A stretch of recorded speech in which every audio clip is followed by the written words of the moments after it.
আমার লিম্ফোসাইটোপিনিয়া আছে। ইনফ্যাক্ট আমার বেঁচে থাকাটাই একটা মেডিকেল মিরাকল।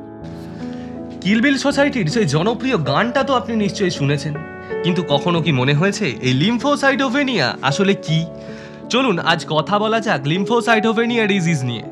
আমাদের শরীরের রোগ প্রতিরোধ ব্যবস্থার একটি গুরুত্বপূর্ণ অংশ হলো লিম্ফোসাইট, যা ভাইরাস, ব্যাকটেরিয়া ও অন্যান্য জীবাণুদের বিরুদ্ধে লড়াই করে। কিন্তু যখন শরীরে লিম্ফোসাইটের পরিমাণ অস্বাভাবিক রকমভাবে কমে যায়, তখন শরীরে বাসা বাঁধে লিম্ফোসাইটোপেনিয়া। এটি অনেক কারণেই হতে পারে, যেমন ধরুন long term infection, HIV, auto immuno disease, radiation therapy, অপুষ্টি অথবা কিছু ওষুধের সাইড এফেক্ট থেকে।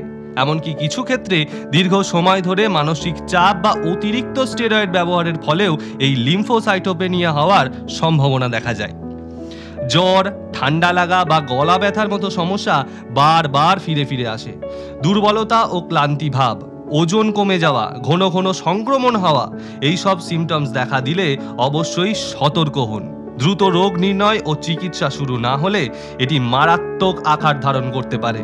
তাই সময় থাকতেই সচেতন হন, সুস্থ থাকুন।